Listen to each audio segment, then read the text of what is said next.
My name is Jacob Nazar, and what I'm about to share with you is a living testimony of how God can reveal himself even in the midst of the greatest terror. It all began on a hot June morning in 2021, just outside Mosul, Iraq. The fine desert dust danced around my feet as I delivered medicine and food to Kurdish families who had been forced to flee their homes because of the war. I had been in that region for 3 years, dedicated to helping rebuild what the war had destroyed, bringing a little hope to those who seemed to have lost everything. Out in the West, many thought I was dead, but those who worked closely knew that the threats had not disappeared. The sleeper cells were still lurking, ready to emerge from the darkness at any moment. In our country, where the freedom to follow one's faith is a luxury that few have, being a Christian in certain areas is almost like signing your own death warrant. From an early age, my father taught me to have courage, but also to be careful. I remember the nights we studied the Bible together in the basement of our home in Herval, when he would say, "If one day you have to choose between denying Christ or losing your life, never forget that this life is fleeting compared to the eternity that awaits us." I never imagined that these words would sustain me during the darkest 17 days of my existence. Friends, if you have ever doubted that God can work in the darkest places, if you have ever questioned his faithfulness in the face of the most cruel persecution, this story is for you. I am here to prove that there is no darkness, no terrorist, no threat that can separate us from the love of Christ. In the ISIS dungeons near Mosul, I reached the limit of what a human being can bear. The line between life and death became as thin as a strand of hair. But it was in that very place of darkness that God's light shone with a power I had never felt before. I want you to follow me through this story, not as a tale of fear, but as a testimony of faith and transformation. The dusty streets of Herval in Iraqi Kurdistan have been my home for much of my adult life. I grew up in a Chaldean Christian family, at a time when being a Christian in the Middle East meant living in a constant storm. My father, Elias Nazar, was a doctor at a small community hospital, and my mother, Mariam, taught English at the local school. Unlike many who left the country in search of safety, my parents chose to stay. "This land needs light," my father would say when I asked why we didn't follow the path of so many who went to Europe or America. My journey into humanitarian work has not been easy. I studied civil engineering at the University of Baghdad, where the religious climate was always tense. I learned to be discreet, to measure my words, to know when to reveal my faith. But everything changed in 2014, with the rise of ISIS, seeing Christians being massacred, churches reduced to rubble, and entire families uprooted from their homes made my heart burn with a calling I could not ignore. I could no longer just build buildings while watching my people suffer around me. It was in 2018 that I decided to join an international humanitarian organization, using my engineering background to help rebuild war-torn villages. My work focused mainly on the Cedar region, where the situation was somewhat calmer, but still required extreme caution with every step we took. Each day began the same way, with prayer, Bible reading, and a thorough security assessment with our local team. "Never travel the same route twice," Farid, our security coordinator, warned us. "The eyes of the enemy are always watching." Despite the constant danger, those 3 years before my abduction were marked by moments of great significance. I have seen churches rise from the ashes, communities find hope again, and families return to homes they thought were lost forever. I have also quietly organized small prayer and Bible study meetings for local Christians, always changing the location and using codes so that no one would find out. Among so many stories, one stood out for me, that of Sarah, a young woman who had left Islam to follow Christ. When her family discovered her new faith, they rejected her completely. It was at that moment that she found shelter in our network of brothers and sisters. "Your compassion showed me Christ even before your words," she once told me over a simple but meaningful breakfast. At the time, I didn't know that her testimony would be one of the pillars that would sustain my hope during the captivity that would follow. The night before my abduction, I had a disturbing dream. I saw myself locked in a dark cell surrounded by hooded men. However, instead of feeling fear, a strange peace came over me. When I woke up, I shared the dream with Rashid, a Christian colleague who worked with me. "Maybe this is a warning," he said, concerned. "You should cancel the trip to Mosul tomorrow." But I knew I couldn't back out. Many families were waiting for supplies that only I could bring, since I had permission to pass through several checkpoints along the way. "Fear does not come from God," I replied, remembering 2 Timothy 1:7. "If I must face the darkness, let me take the light with me." Rashid nodded silently, and that night we prayed longer than usual, as if we sensed that this might be our last time together. The morning of June 12, 2021 arrived calm and dense. The sun was rising shyly over the dusty horizon of central Iraq, and I was loading the old white pickup truck with boxes of medicine, dehydrated food, and school supplies for the children. Jassan, our regular driver, was sick, so I decided to take over the driving.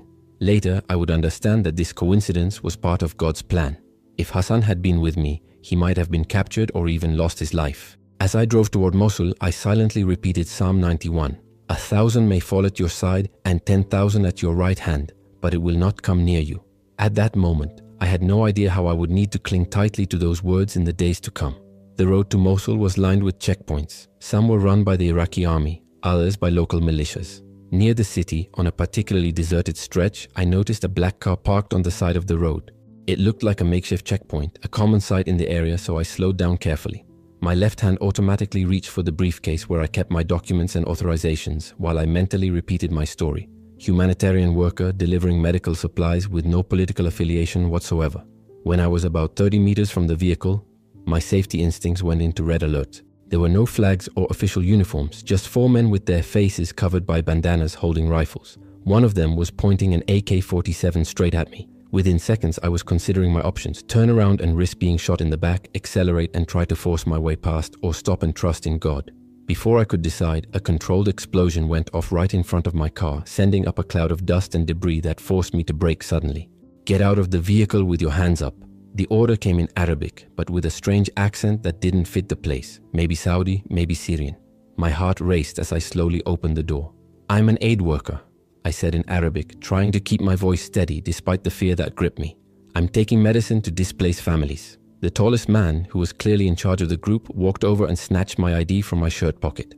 Jacob Nazar, he read with disdain. A Christian name. He spat on the ground and glanced into the van.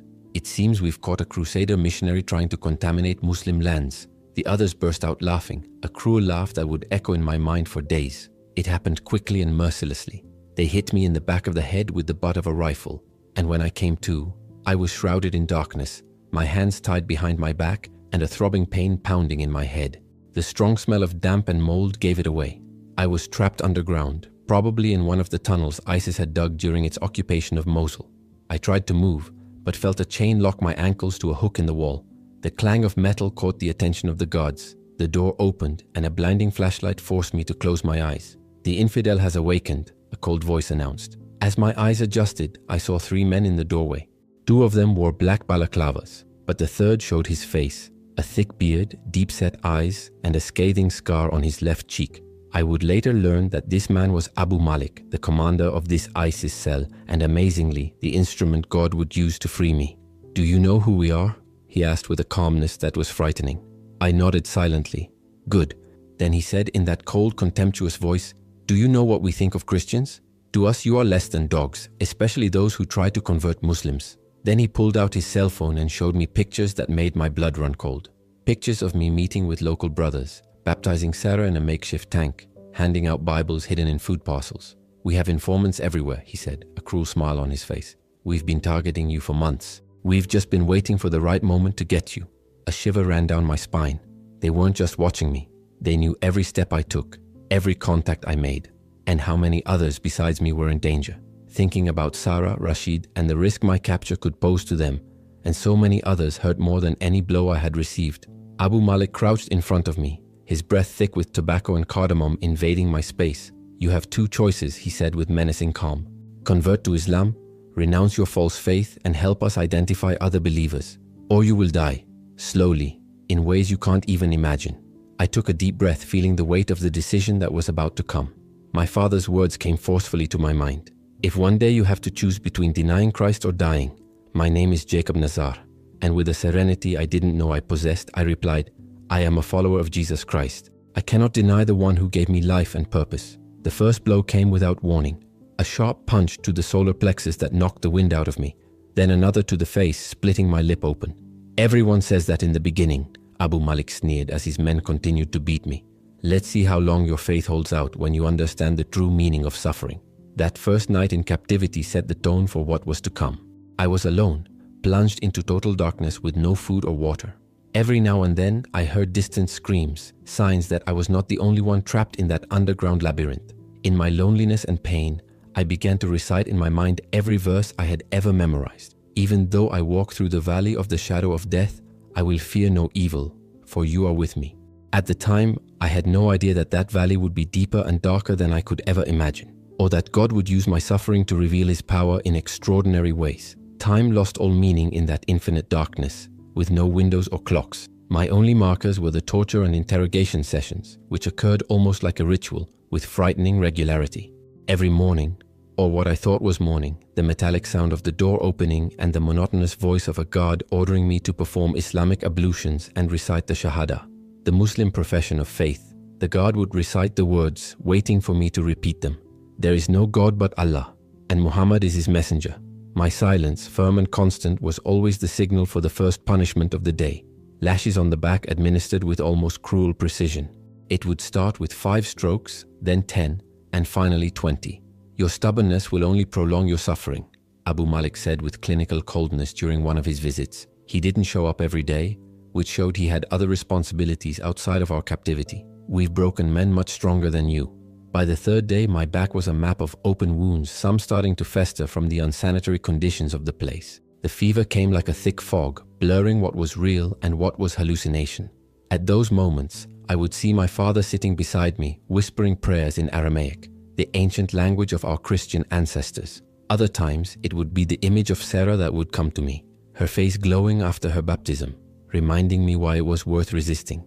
The water I was given was measured with calculated cruelty, just enough to keep my body alive, but never enough to quench the thirst that burned within. Food, when it came, was little more than scraps, leftovers that tasted like they had come from my own captor's stables. I learned to savor every morsel, knowing that it could be a whole day before a new helping arrived. On the 5th day, the formal part began, the interrogations. I was taken to a better lit room where a camera recorded every word. Today we will record your confession, announced Omar, a young man with a Jordanian accent. Our emir wants proof of your crimes against Islam. But it was all a farce. They didn't want information. They already had my photos, contacts, and my entire history. They wanted my spiritual collapse, the moment I would deny Christ. The questions were designed to bring me down. Details about my work, names of converts, connections to Western churches. Each answer deemed wrong was followed by a punishment that reflected specialized torture training. We learned from the CIA manual, Omar would say as he attached electrodes to my fingers. Funny, huh? Your American brothers taught us that. The pain of the electric shocks was indescribable. It wasn't just the physical suffering, too intense to bear, but the feeling of completely losing control of one's body, as muscles contracted involuntarily, teeth chattered until they nearly broke, and one's mind desperately cried out for relief that never came. It was during one of these sessions that I felt the first divine intervention. As electricity coursed through my body, I began to pray. The words poured out of my mouth like a river of sounds that I did not understand, but that strengthened my soul. Omar took a step back, visibly disturbed. What the hell are you doing? Omar asked, increasing the voltage in an attempt to silence me. But the more the pain increased, the more the holy words poured out of my mouth, like a river that could not be contained. Annoyed, he finally threw the controllers on the floor and left the room, muttering something about Christian black magic. That night, alone in the darkness of my cell, my mind searched for answers. Then Romans 8:26 came to me clearly, like a beacon in the darkness. The Spirit helps us in our weakness, for we do not know what to pray for as we ought. But the Spirit Himself intercedes for us with groanings too deep for words. There, in my total helplessness, I felt the Holy Spirit taking over, speaking for me when my strength failed. The days that followed, from the 6th to the 10th, were a continuous sequence of pain and fear. Every night I was shown cruel videos of executions of captured Christians and Westerners. Tomorrow it could be you, was the deadly whisper that accompanied me every time. One of the cruelest psychological tortures came when a child no older than 12 was brought to watch my punishment. His wide, fearful eyes stared at my wounds as I was whipped for refusing to recite the Shahada again. This is how infidels end, Abu Malik explained with the coolness of a teacher. Pay attention, little Muajid. One day you too will punish the enemies of Allah. That child's face haunted me in every dream. There was no hatred there, but deep confusion, an innocent fear being weaponized. It was a young soul slowly being transformed into an instrument of violence. And that night, though my body was exhausted, my spirit refused to give in. Surprising even myself, I began to pray aloud for my tormentors. Father, forgive them, for they know not what they do, I said, using the words Jesus spoke on the cross. I named them one by one, Malik, Omar, the guards, and even the boy, and asked, Lord, show them your truth. Let your light break through this darkness. At that moment, I didn't know that my prayers were being heard, not only up in the sky, but also through the cold, thick walls of that underground hideout. I didn't know that seeds of hope were being planted in what seemed like barren ground, and I certainly didn't imagine that in just a few days I would witness a miracle capable of shaking even the hardest hearts of my captors. On the third day of my captivity, something changed in the air. The rhythm of interrogations and torture, which until then had seemed unchanging, was interrupted by an unusual noise in the corridors outside. Agitated voices, hurried footsteps, the sound of equipment being carried. Something important was happening. My cell was suddenly opened, and Abu Malik entered, accompanied by two men I had never seen before. Their faces were partially covered, but their icy eyes betrayed a meticulous coldness that sent chills down my spine. These were no ordinary torturers or guards. There was a professional precision to them, a training that spoke of something greater, something beyond simple everyday terror. Tomorrow at dawn, Abu Malik announced with the coldness of one merely following protocol, you will be executed for the glory of Allah, and as a warning to all crusaders who dare touch this land. There was no anger in his voice, just a cold, impersonal conviction, as if he were telling me the time of a flight. Behind him, two men I'd never seen before approached. One of them held an orange jumpsuit folded with almost ceremonial precision, the same kind I'd seen in ISIS execution videos so many times. Put this on, he ordered. We want you to get used to the idea. I looked at the fabric with trembling hands. It wasn't just clothing. It was the uniform of the condemned, a symbol that the end was near. I remembered so many who had worn that same color in their final moments. Men and women who had faced horror with steady eyes and unwavering faith.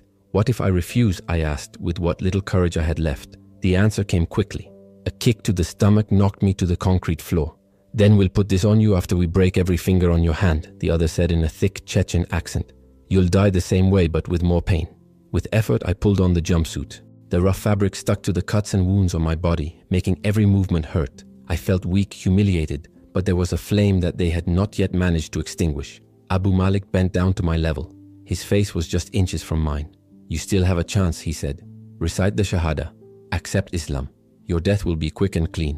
One cut, no pain. He gestured at his neck with his finger. He didn't need to say anything else. I already knew this script. They knew that prolonging suffering was part of psychological warfare. And now they were just fine-tuning the last act of the show. You've lost weight, the Chechen said with clinical coldness. We'll feed you better tonight. We don't want you to look too weak on the video. The way he spoke, as if I was just a piece of scenery, that hit me harder than the blows. That night, they gave me a surprisingly hearty meal. Rice with lamb, fresh bread, sweet dates, and hot tea. It was the condemned man's last meal. I ate slowly, chewing carefully, savoring each bite as if it were the last memory of the world outside that prison. Meanwhile, he could hear the guards outside. They were discussing lighting, camera angles, the text of the statement that would be read before the execution. They planned my death as if it were just another film shoot, a video to be posted, shared, spread like poison on the internet. They didn't see me as a human being. I was just a symbol, a body, a warning. But little did they know that God was already writing another story, and that this dark script would be interrupted by something they could never control. That night, alone and scarred in body and soul, something unexpected began to happen. In the midst of the heavy silence, enveloped by darkness and pain, a peace began to grow within me. A peace that made no sense in the face of reality. It wasn't escape nor resignation. It was as if a silent, powerful presence took the place of fear. Paul's words in Philippians 1:21 invaded my heart like an eternal whisper. For to me, to live is Christ, and to die is gain. I had always known this verse, but there, on the cold floor of my cell at death's door, I finally understood what it really meant. I began to pray, not to be saved, not for something miraculous to pull me out of there. I just wanted to say thank you. I was grateful for every person God had placed in my path, for every smile, for every tear, for every opportunity to serve even in the most difficult places. I thanked God for Sarah, for her courageous faith. I thanked God for my parents who taught me to love Jesus more than life itself. And then, to my surprise, I began to be thankful for those who had hurt me. Lord, thank you for Abu Malik, thank you for Omar, thank you for those who persecuted me. I don't even know how those words came out of me, but they did. Thank you for this dark valley, because it is here that your light shines brightest. If tomorrow is my last day, may my death speak louder than 1,000 sermons. But if you will let me live, may every beat of my heart be for your purpose. It was at that moment that something I can't explain started to happen. A wave of heat rose from my chest to my arms, my legs, and even the wounds on my back. But it wasn't a fever. It was as if something was being purified inside me. And there, in the utter darkness, a soft glow seemed to arise, not from the surroundings, but from within me. Do not be afraid. That voice, or perhaps thought, I can't say. But it was clear, firm, serene. I am with you. I fell asleep with my soul at peace, certain that whatever happened, I would not face it alone. Little did he know that what would come in the morning would not just be an ending, but the beginning of something supernatural. The jingling of keys woke me up. The movement outside was different. There were no windows, but it was clear that dawn had already given way to dawn. The time had come. 3 men entered, all dressed in black, faces covered. But I recognized Abu Malik by his firm posture and the scar that ran across his cheek, visible through the mask. The other 2 were the same as the day before, the ones who had brought the death clothes. Without saying a word, they lifted me up brutally. They handcuffed my hands. The orange jumpsuit was soaked and cold, sticking to my wounds like sandpaper. "It's time," Abu Malik said, his voice tense. Unlike the cool, confident tone he had used before, something in him had changed. It was as if behind that rigid conviction, a crack had begun to open. Maybe it was doubt. Maybe it was fear. I was led down a narrow corridor. The echo of my own footsteps accompanied me like a lament. We climbed a metal staircase, and then, for the first time in days, I felt the morning air on my face. The courtyard was surrounded by high walls, almost like a concrete amphitheater. The sky, even covered by dust and the rising sun, seemed like a reminder that God was still there. But nothing could prepare me for what would happen in the following minutes, because it was there in the face of certain death that the glory of God descended like fire upon that place. The sky was beginning to turn gold and violet, soft colors that heralded the arrival of day, an almost cruel contrast to the somber surroundings. In the center of the courtyard, a simple platform had been erected, covered in a layer of dark sand, as if the ground itself were in mourning. Behind it, the black ISIS flag waved slowly, cutting the air with its symbol of death. Cameras mounted on tripods were pointed at me. Young men operated the equipment with disconcerting coldness, as if they were filming some kind of ceremony. I was led to the center of the platform and forced to kneel. The dampness of the ground soaked into the wounds on my legs, eliciting a groan that I held back between clenched teeth. One of the men appeared on camera, holding a curved, gleaming knife. He twirled it in a theatrical, rehearsed fashion, all part of the script. This wasn't just an execution. It was a spectacle, a performance designed to spread terror. Abu Malik approached from behind. His face was partially visible through the slits of his balaclava. He leaned close to my ear and whispered in a low tone, out of earshot of the microphones, "Last chance, the Shahada. 1 sentence and all this is over." I didn't answer. Instead, I looked up at the brightening sky, letting the words of Psalm 23 flow unbidden from my lips. "Even though I walk through the valley of the shadow of death, I will fear no evil, for you are with me." There was a moment of tense silence. Abu Malik stepped back and huffed in frustration. Then he began reading the manifesto on camera. His words poured out in loud, accusatory tones, condemning the Crusader invaders and glorifying the Caliphate. But as he spoke, something absolutely supernatural began to happen. Halfway through his speech, Abu Malik choked. His voice cracked as if it had hit an invisible wall. His eyes widened, and he staggered back a few steps, his face filled with an expression of indescribable terror. But he wasn't looking at me. He was looking at something behind, or perhaps around me. "What is this?" he muttered in Arabic, his voice thick with fear. The others, initially confused, also turned toward me. And then panic spread. One of the men dropped the knife he was holding. It fell with a loud thud onto the platform. The other fell to his knees, trembling, his eyes wide as if confronted by an overwhelming presence. "Firemen!" One of them shouted in a Chechen accent, backing away in despair. He tripped over one of the tripods and dropped the camera violently. I couldn't see what they saw, but he felt. It was as if the air around me was filled with a warm, pulsating, living energy. A presence so powerful and glorious that my skin seemed to tingle with it. There was no fear. There was awe. A gentle warmth enveloped me, as if I were being embraced by pure light. I saw no faces. I saw no wings, but I knew, with a certainty greater than anything I had ever experienced, that angels were there. Abu Malik fell to his knees, gasping for breath. His eyes were wide open. He clutched his chest as if he had been struck by an invisible blow. "It's burning," he shouted, tearing off parts of his robe. "A heavenly warrior has wounded me." The cameramen tried to escape, but they ran towards the gate only to find that they could not pass. It was as if something was stopping them, an invisible barrier keeping them inside the courtyard. The floodlights, powered by a generator, began to flicker.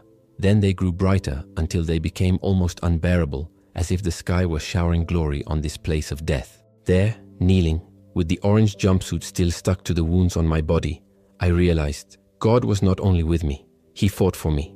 And there, on that execution ground, in front of armed enemies and ready cameras, the living God made hell tremble. Even without anyone touching the equipment, one by one my tormentors began to fall to the ground, as if they had received an invisible shock straight to their souls. Some screamed as if they were burning inside. Others simply collapsed motionless, their eyes wide with fear and confusion. It was as if a wave of power had swept across the courtyard and knocked down everything in its path, except me. And then, everything stopped, suddenly. The lights returned to normal, the camera stopped shaking. A heavy silence fell over the courtyard, the kind of silence that carries something sacred. The only sounds were the groans of the fallen men, as if they had survived something even they did not understand. I was standing. I don't remember getting up, and when I looked down, I saw the handcuffs on the floor broken. My hands were free. The pain was gone. The pain that had been with me for more than 2 weeks, burning, cutting, throbbing, was gone as if it had never been there. I reached down to my back, inside my torn jumpsuit, expecting to feel the open wounds, the raw skin. But what I felt was smooth skin. No pain, no pus, no blood. Miracle. Abu Malik was the first to move. He crawled toward me, but not as he had before, with arrogance or violence. There was something different. He looked small, human, broken. His eyes were filled with a mixture of fear and awe I had never imagined seeing in this man. "Your God," he whispered, barely able to form the words. I saw it. He felt. "What did you see?" I asked, my voice coming out firmer than I expected.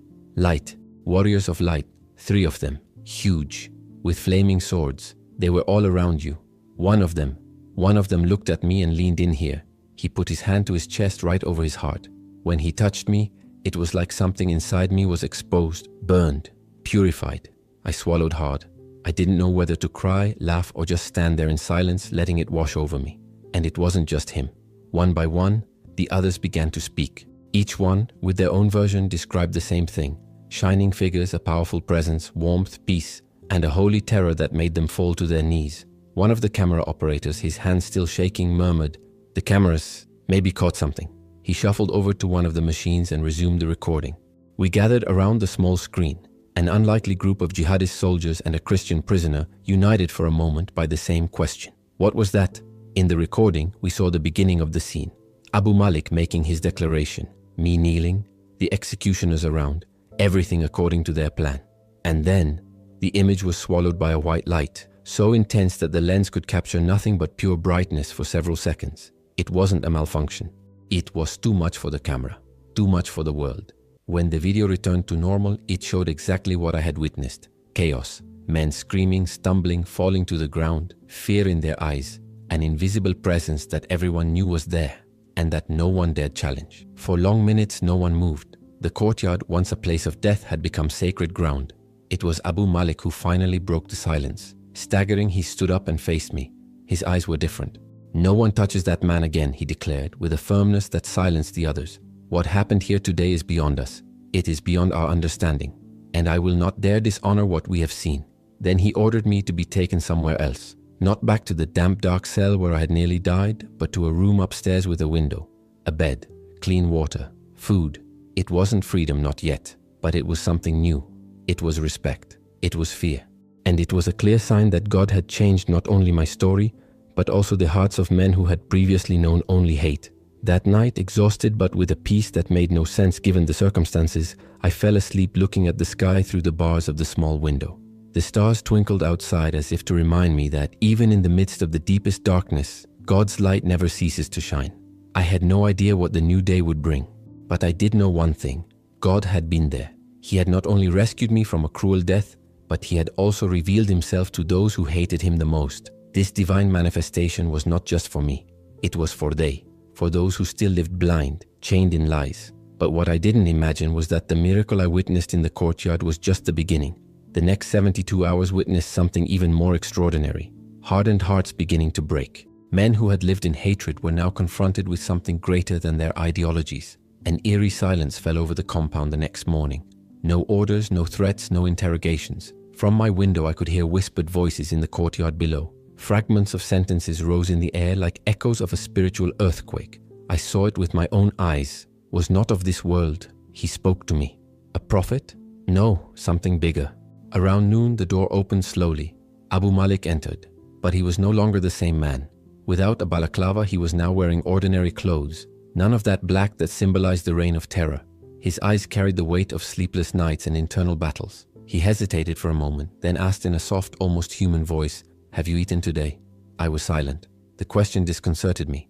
It was simple, but coming from him, it sounded like something else, as if he were saying, "You're still here, and so am I." and something has changed. I'll send for food, medicine too if you need it. He looked at my hands and arms where burns had once marred my skin. Now they were clean, healed. Although, apparently, you don't need it anymore, he said almost in a whisper, as if he didn't want to admit what he saw with his own eyes. I took a deep breath, feeling like it was time to make room for something bigger. Abu Malik, I said slowly, what's happening to you? He sat down on the wooden bench against the wall, pressed his temples with his fingers, and let out a long sigh. He looked like a man on the verge of collapse. I haven't slept since that morning. Every time I close my eyes, those figures are there. Light, fire, presence. He looked at the floor. But it's not just me. Rashid, Faisal, the Tariq boy. They've all had dreams. What kind of dreams? I asked, although deep down something inside me already knew the answer. He hesitated. He swallowed hard. A man in white, he whispered, not daring to look up. With wounded hands, he calls us by name, one by one. He says his blood can forgive even our sins, even ours. The last sentence came out almost as a lament, a breath of shame and hope mixed together. I felt a wave of compassion wash over me. I smiled, my eyes filling with tears. The Holy Spirit is working in you, Abu Malik, I said firmly and tenderly. What you have seen is not magic. It is not hallucination. It is God Himself revealing Himself. He has come to you just as He has come to me, and He is calling each of you by name. For the first time since I arrived, Abu Malik looked me in the eye. Really, there was no hatred there. There was hunger, confusion, fear, but most of all, there was a burning desire for truth. He wanted to believe. He just didn't know how. Could He forgive me? You already know the answer, I said, my heart sinking. You've seen the Lamb. You've heard Him. Now all you have to do is do what we all do when we meet Him, surrender. All my life I have served Allah zealously, believing that jihad was the way to please Him. I have killed for this ideal. I have tortured. I have done terrible things, all in the name of a God I thought I knew. Now, after what I have witnessed, one question consumes me. What if it was all a lie? Abu Malik said this with his eyes downcast, like someone beginning to see himself for the first time. There was pain in his voice, but also a thirst for redemption. It was not a lie, I replied carefully, feeling the weight of what he carried. It was a true but misguided search. God sees the heart. He knows those who seek Him sincerely, even when they walk the wrong paths. And He is reaching out to you now, Abu Malik. Before he could respond, screams rent the air in the hallway. The door flew open and Rashid, the Chechen, strode in, his face aghast, bordering on panic. Abu Malik, come now, you must see for yourself, it is Faisal. Without stopping me, they let me follow them to a nearby room. Inside we found Faisal, one of the men who had tortured me, kneeling on the floor, sobbing like a child. His arms were stretched out in front of him, and he stared at them as if he were witnessing a miracle. And he was. I got closer, and what I saw took my breath away. The burn scars that had once covered his arms were disappearing. There in front of us, skin regenerating, wounds fading, old marks being erased in a matter of minutes. They're fading, he cried, tears streaming down his face. These burns, they're the ones I got from torturing others. But He's cleansing me. He's forgiving me. Abu Malik stepped forward, his voice choked with confusion. Who's doing this to you? Faisal looked up, still crying, and whispered just one word. One. The Arabic name of Jesus. He appeared to me tonight. He said, your sins are forgiven. Get up and follow my ways. The silence that followed was thick. Neither of us knew what to say. We were faced with something that defied explanation. But what happened next was even more incredible. In the hours that followed, men who days before had beaten me, yelled at me, humiliated me, now came to me broken. They confessed what they had done. They shared their dreams. They spoke of voices, light, presence, forgiveness. 4 of them, including Abu Malik himself, knelt together in that very room. Not out of force, but out of conviction. Not out of fear, but out of a thirst for truth. They renounced everything they had believed until then and asked, we want to know Jesus. Most of them had never read a single line of the Bible. They had grown up in strict Islamic schools where only the Quran was allowed. And yet God's grace penetrated the walls of that prison with a force that no human doctrine could resist. But the most impressive transformation was undoubtedly that of Abu Malik. At the end of the second day, he called me aside to talk. He was different. There was a new weariness in his soul, not physical but spiritual. Like someone who, looking in the mirror, finally saw his own sins and couldn't look away. I was a monster, he said, his voice breaking. I killed dozens with my own hands. I ordered the deaths of hundreds. I did evil thinking it was good. He paused, swallowed hard. How can God forgive someone like me? I approached him without any fear and took his hands, the same ones that had once held a whip. Now they were shaking. The thief on the cross next to Jesus received forgiveness at the last moment. And Paul, before becoming an apostle, persecuted and killed Christians. There is no sin greater than the grace of God. When repentance is real, forgiveness is absolute. That night in secret, because we knew that other members of the group had not yet witnessed any of this and might report us, we performed a baptism. We used water from a simple jar in his own room. There was no crowd, no music, no public celebration, but there was heaven. As the water ran down his head, it was as if the weight of decades of hatred and deceit was being washed away. Abu Malik's face, once hardened by ideology and fanaticism, now displayed something completely new: freedom. He cried, but it wasn't out of guilt anymore. It was out of relief. He had known the truth, and the truth had set him free.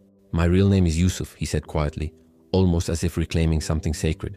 "Abu Malik, it was just a nom de guerre. I want to be Yusuf again." Those words carried more than a wish. They were a declaration of rebirth. The man who had once commanded executions now wanted to return to being the son, the brother, the man God had created him to be. On the third day after the miracle in the courtyard, Yusuf entered the room with a tense, determined expression. "I need to get you out of here. It's past time. It's not safe for anyone anymore." The news hit me like a final wake-up call. He explained to me bluntly that high-ranking commanders would be coming to inspect the base within 2 days. If they discovered what had happened, the resignation, the baptism, the blossoming Christian faith among them, the consequences would be brutal. Apostasy for ISIS was more than treason. It was a slow and exemplary death sentence. "But I'm not going out alone," I replied without hesitation. "What about the others? What about Faisal, Rashid, Tariq?" Yusuf nodded. "Some will come with us. The others need to stay for now. They will continue to operate from the inside. What happened here wasn't just for us. It started something bigger. And it really started. With military precision, Yusuf began to organize the escape. He forged documents, redrew routes on an old map, and coordinated the exit like someone who knew every blind spot in the system. On the outside, he looked the same as ever, the respected, disciplined, feared leader. On the inside, he was a different man, one guided not by fear or ideology but by faith. On the last night in the compound, the same one that had been my captivity, and later the scene of the miracle, we gathered in secret: Yusuf, Faisal, Rashid, Tariq, myself, and 3 other men whose names I will keep secret for safety's sake. 8 men, 8 hearts pierced by the light of God. "Your God is the true God," Yusuf said before we left. The same words he had whispered in the courtyard days ago, but now with the conviction of someone who had not only seen but known. "Now he is my God too." We set off before dawn in 2 vehicles, heading north to the safety of the Kurdish region. Yusuf had contacts within the CDO, an anti-ISIS force, and believed they could shelter us temporarily until we figured out our next steps. None of us at that moment could have imagined what was to come. This escape was not the end of anything. It was the beginning. A sacred exodus that would eventually trigger something much greater, an underground revival. Over the next few months, 17 former ISIS members would give their lives to Christ. Many of them were guided by Yusuf, Faisal, and the others who chose to remain undercover. One by one, God began to deliver men from the deepest darkness, not with brute force but with love, light, and truth. 3 refugee camps in 3 different regions would eventually receive these new converts. There, quietly, we began to serve. We began to preach. We began to live the gospel, not with microphones or stages, but with hugs, silent prayers, broken bread, and transformed lives. But the journey there was not easy. The journey from Mosul to Kurdistan was an odyssey. Every checkpoint was a Russian roulette. Any suspicious look, any mistake in tone of voice, and it would all end there. Not only for me, but especially for Yusuf, now considered a deserter, a traitor. But what was once used to kill was now being used to save. "Even my training as a terrorist, God is using for good," Yusuf said with a weary, almost incredulous laugh as we drove down a bumpy country road. "I never thought I would be guided by maps not to destroy but to protect." It was almost 20 hours of tension. We slept only during quick stops. We ate poorly. We were thirsty. But none of that mattered. Freedom, and more than that, a new life, and was near. Finally, we arrived on the outskirts of DK, a Kurdish town where my former humanitarian organization had a base. There, our paths would begin to open again. Not to return to our old lives, but to a new, bigger, and much more dangerous mission, because now we were not just survivors. We were living witnesses to grace, and that was just the beginning. When we arrived, we caused quite a stir. I, who had been reported dead after weeks of being missing, got out of the car accompanied by 7 former ISIS members, all claiming to have miraculously converted to Christianity. Rashid, a former colleague, was the first to recognize me as we entered the compound where the aid workers were sheltering. His face changed from disbelief to joy, but then confusion set in when he saw who I had brought with me. "Jacob, are you alive?" he asked, hugging me so tightly that my still healing ribs hurt. "Thank God," I replied. He looked at the other men beside me and asked, "But who are they?" "Brothers," I replied simply. "Men transformed by grace who will need protection and guidance." The weeks that followed were intense. Prayer sessions, meetings with Kurdish and international security agencies, and long Bible teaching sessions with the new converts. The story of the miracle spread quickly among the local Christian community, many of whom still bore the wounds of ISIS's brutal regime. At first, the reaction to Yusuf and the others was suspicious, some even hostile. I remember a Yazidi woman who had lost her entire family in the massacres who confronted Faisal with a broken voice. "How do I know this conversion is real?" she asked, almost begging for an answer. "How do I know this isn't just a ploy to infiltrate us?" It was Yusuf who answered, and his words were filled with humility, a far cry from the arrogant commander he had once been. "You have no reason to trust us," he admitted. "Our hands are stained with the blood of your people. We ask not for human forgiveness, which we probably do not deserve, but only for the chance to show with our lives that we have been changed, that we want to make amends as much as we can for the damage we have done."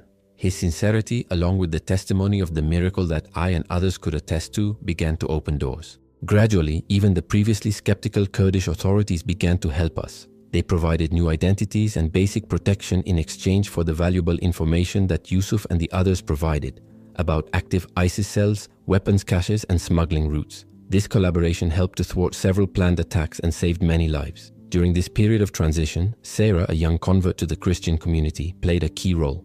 Having experienced rejection and persecution from her family, she could deeply identify with the challenge of reintegration that our brothers faced. Sarah set up a discipleship program that mixed biblical teachings with practical skills, giving them tools to gradually rebuild their lives. "The real miracle," she told me during one of our prayer meetings, "isn't just what happened in that execution yard. It's what's happening here right now."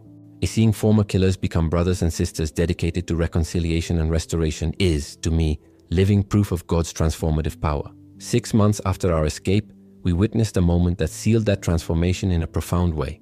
A Christian family in Caracos, whose teenage son had been publicly executed by ISIS 2 years earlier, met face-to-face with Rashid, who was part of the group responsible for the execution.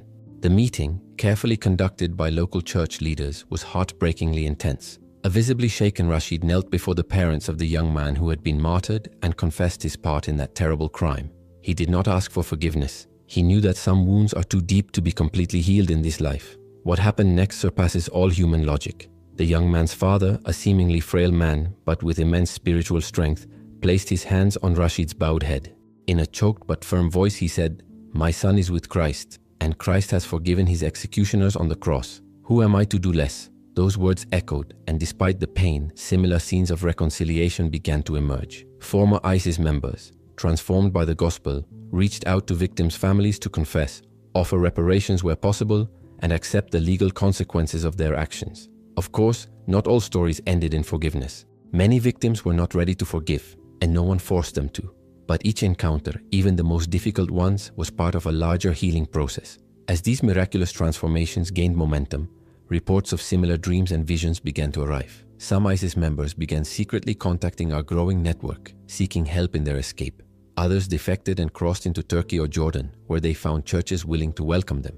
Intelligence reports confirmed a wave of defections, especially in cells that had contact with the unit led by Abu.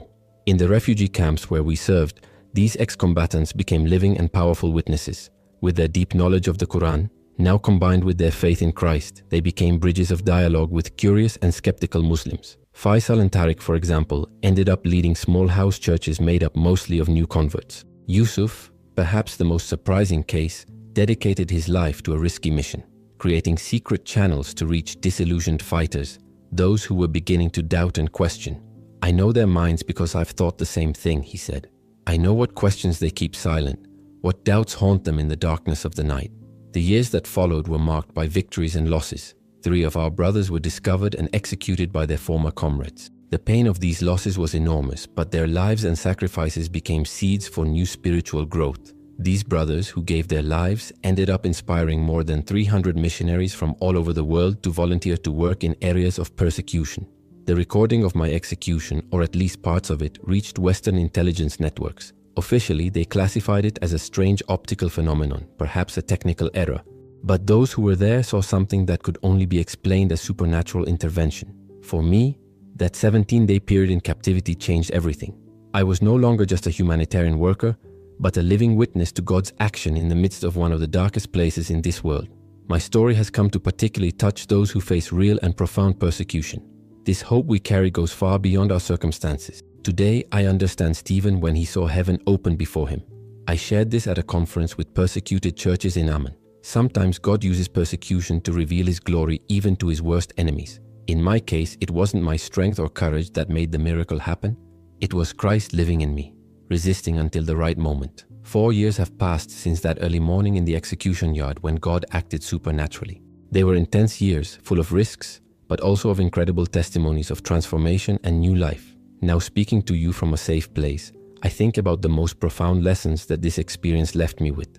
The first is simple but fundamental. There is no darkness too great for God. The Islamic State was, in many ways, the most brutal portrayal of evil the world has seen in recent times. A cold brutality, an ideology of hate that sought to extinguish all light in humanity. But it was precisely in the heart of this darkness that God's light shone brightest. As the Apostle John wrote, "The light shines in the darkness, and the darkness has not overcome it." The second lesson reminds me of the spiritual warfare that goes on behind our eyes. The warrior angels my captors reported were not delusions or collective illusions, but actual manifestations of the invisible battle that Elisha described to his servant. He prayed, "Lord, open his eyes that he may see."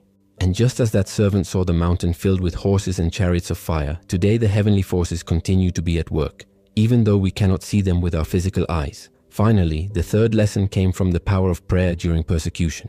In prison, my prayers became more sincere and intense than they had ever been in times of peace. James 5:16 says, "Confess your sins to each other and pray for each other so that you may be healed." The effective, fervent prayer of a righteous man availeth much. I learned in that darkness the real power of those words.